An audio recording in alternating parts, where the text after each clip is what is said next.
Haunted बस। रात के करीब 11 बज रहे थे। सड़क पर इक्का तुक्का गाड़ियां चल रही थी। अपनी नाइट शिफ्ट खत्म करके शीला और निकिता बस स्टॉप पर खड़ी थी। आज तो हमें बहुत देर हो गई। पता नहीं घर जाने के लिए हमें कोई साधन मिलेगा भी या नहीं।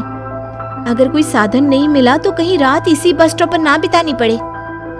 अपनी काली जुबान बंद कर। जब देखो तब उल्टी बातें ही करती है। अरे कुछ देर रुक जाना, कुछ ना कुछ मिल ही जाएगा। लेकिन काफी देर तक इंतजार करने के बाद भी उन्हें कोई बस नहीं मिलती। धीरे धीरे समय के साथ साथ सड़क पर चलने वाली गाड़ियों का दिखना भी बंद हो जाता है। अरे ये देख, अब तो सड़क पर एक भी गाड़ी नहीं दिख रही। दूर दूर तक गाड़ी और किसी इंसान का नामो निशान नहीं है। एक काम करते हैं, वापस अपने ऑफिस चलते हैं। हम दोनों आज रात वहीं गुजार लेंगे। देख, तुझे अच्छी तरह पता है 10 बजे के बाद चौकीदार ऑफिस के मेन गेट पर ताला लगाकर अपने घर चला जाता है। ऑफिस जाने का कोई फायदा नहीं है। इस सुनसान सड़क को देख मुझे बहुत घबराहट हो रही है। एक काम करना, उसी चौकीदार के घर चलते हैं। वो भी तो परिवार वाला है। हम बेफिक्र होकर आज रात उसके घर पर रुक सकते हैं।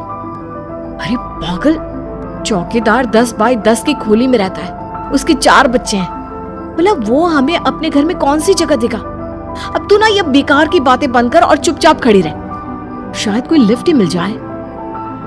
फिर काफी देर इंतजार करने के बाद आखिरकार एक नीले रंग की बस उनके सामने आकर रुकती है। बस का दरवाजा खोल कंडक्टर उन दोनों से कहता है, कहिए कहाँ जाना है आप दोनों को? देखिए मेरी पूरी बस खाली पड़ी है। मैं आप दोनों को आपके ठिकाने पर छोड़ दूंगा। इतना कहकर कंडक्टर मुंह में भरे पान की पिचकारी सड़क पर दे मारता है। निकिता, लोगों का कहना है कि कुछ महीने पहले इसी तरह अंधेरी रात में एक नीली बस के अंदर कुछ बदमाशों ने एक जवान लड़की की हत्या कर दी थी। इस बस का रंग भी नीला है। कहीं ये वही बस तो नहीं? कंडक्टर शीला की बात सुन लेता है और मुस्कुराते हुए कहता है, देखिए मेम साहब, उस घटना के बारे में मैंने भी सुना है। माना कि उस बस का रंग और मेरी बस का रंग एक है, लेकिन दुनिया में नीले रंग की एक ही बस तो नहीं है ना। ये तो सिर्फ एक इत्तेफाक है। देखिए हमारी बस में एक मेम साहब पहले से ही बैठी हैं। चाहे तो अब देख लीजिए। निकिता गर्दन उठाकर देखती है तो बस के पीछे वाले हिस्से में एक लड़की कंबल ओढ़े बैठी हुई थी। सही तो बोल रहे हैं भैया, बस में पहले से एक लड़की बैठी है। चल अब हम भी बैठ जाते हैं, वैसे भी बहुत देर हो गई है। अरे ठहर जाना निकिता, मुझे डर लग रहा है। अरे तुझे इतना ही डर लग रहा है तो तू यहीं खड़ी रहे, मैं तो चली। अरे तुम मुझे छोड़कर कहाँ जा रही है? मैं भी चलती हूँ। दोनों बस में जाकर बैठ जाती है। देखते ही देखते ड्राइवर बस को तेज रफ्तार में चलाना शुरू कर देता है। तभी शीला की नजर पीछे वाली सीट पर अकेली बैठी लड़की पर पड़ती है। उस लड़की की लाल आंखें और उसका आधा जला हुआ चेहरा देखकर शीला घबरा जाती है। सुन निकिता, हमारे पीछे जो लड़की बैठी है ना, उसकी आंखें एकदम खून की तरह लाल और चेहरा किसी चुड़ैल की तरह डरावना दिख रहा है। अरे छोड़ ना, कौन कैसा दिखता है? मुझे इन सब बातों में कोई दिलचस्पी नहीं है। मैं थोड़ी देर झपकी लेना चाहती हूँ, इसलिए अब तू अपनी बड़बड़ बंद कर प्लीज। बेफिक्र निकिता अपनी आंखें बंद करके बैठ जाती है। दूसरी ओर बस जंगल के रास्ते में पहुंची है। चारों तरफ घना अंधेरा और साथ ही जंगल में मौजूद जंगली जानवरों की डरावनी आवाजें शीला को और भी ज्यादा डराए जा रही थी। थोड़ी ही देर में बस एक बरगद के पेड़ के पास से गुजरती है। तभी अचानक बरगद की डाल पर बैठी एक बिल्ली कूदकर खिड़की के रास्ते शीला की गोद में आ गिरती है। मर गई रे, बचाओ मुझे, कोई बचाओ। शीला के चिल्लाने की वजह से निकिता की आंख खुल जाती है और वो भी घबराकर इधर उधर देखने लगती है। तभी पीछे वाली सीट पर बैठी लड़की उठकर शीला के पास आती है और बिना कुछ कहे उस बिल्ली को शीला की गोद से उठा उसे सहलाते हुए अपनी गोद में लेकर वापस अपनी सीट पर जाकर बैठ जाती है। अरे शीला, तू तो बहुत ही डरपोक है। जरा जरा सी बात पर उछल पड़ती है। मैं कल से अकेले ही सफर करूंगी। अरे मैं क्या करूं? वो बिल्ली अचानक मेरी गोद में आ गिरी। अपनी बकवास बंद कर और मुझे चैन से सोने दे। इस तरह शीला को डांटकर निकिता फिर सो जाती है। पर तभी अचानक एक झटके से ब्रेक लगाकर ड्राइवर बस को रोकता है। शीला खिड़की से बाहर झांक कर देखती है तो उसे सड़क के किनारे एक काला आदमी खड़ा दिखाई देता है। उसकी बड़ी बड़ी दाढ़ी और अजीब से कपड़े देखकर शीला को घबराहट होने लगी। क्या हुआ ड्राइवर भैया, आपने बस क्यों रोक दी? अरे वो देखो, वहाँ वो सड़क के किनारे एक आदमी खड़ा है, उसी के लिए मैंने बस रुकवाई है। शीला निकिता को धक्का देकर नींद से जगाती है। अरे अब क्या हुआ? वो देख, सड़क किनारे कितना डरावना आदमी है। उसका अजीबोगरीब हुलिया देखकर लगता है जैसे कोई शैतान खड़ा हो। अब शीला की तरह निकिता भी उस आदमी को देखकर थोड़ा डरने लगती है। कंडक्टर, क्या तुम उस आदमी को बस में चढ़ाने वाले हो? उसे देखकर हमें डर लग रहा है, उसे बस में मत चढ़ाओ। अरे डरने की कोई बात नहीं है मेम साहब, ये आदमी जंगल के पीछे वाले गांव में रहता है। ये रोज इसी वक्त मेरी बस में बैठकर पड़ोस वाले गांव में जाता है। और वैसे भी ये बेचारा गूंगा है। अगर आप लोगों को डर लगता है तो मैं इसे ड्राइवर के बगल में बिठा देता हूँ। ओह अच्छा, ठीक है।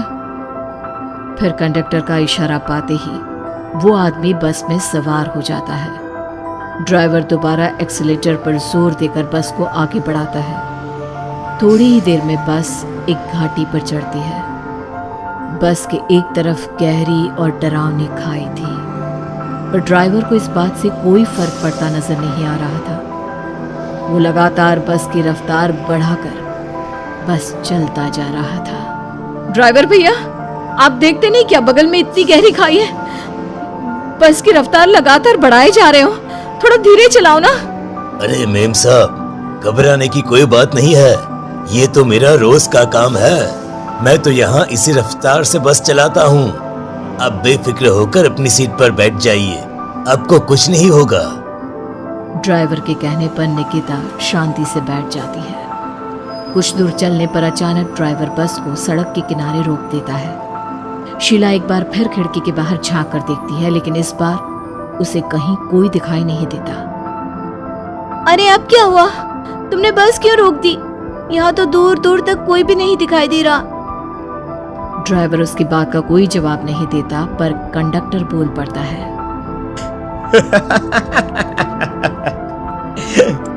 ये हमारी फेवरेट जगह है, हम अपने सारे अच्छे काम यहीं पर करते हैं। अब हमारा प्रोग्राम खत्म होने के बाद ही बस यहाँ से आगे बढ़ेगी।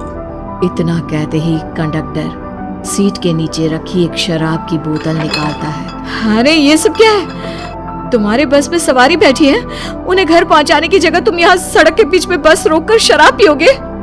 बस में लड़कियों के बैठे हुए भी तुम्हें ये सब करते हुए शर्म नहीं आती?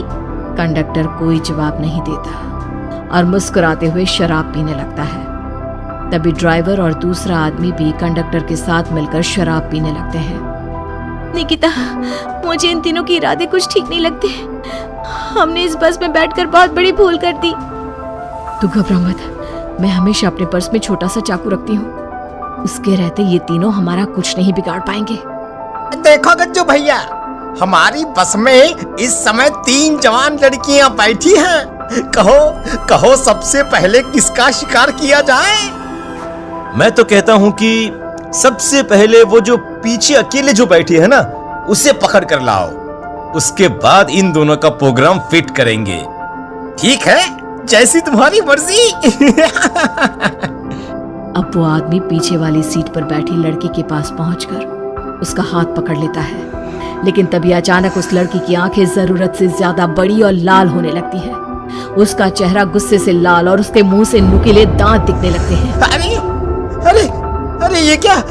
ये लड़की अचानक इतनी खतरनाक कैसे बन रही है? इतने में वो लड़की उस आदमी को उठाकर वहीं सीट पर पटक देती है।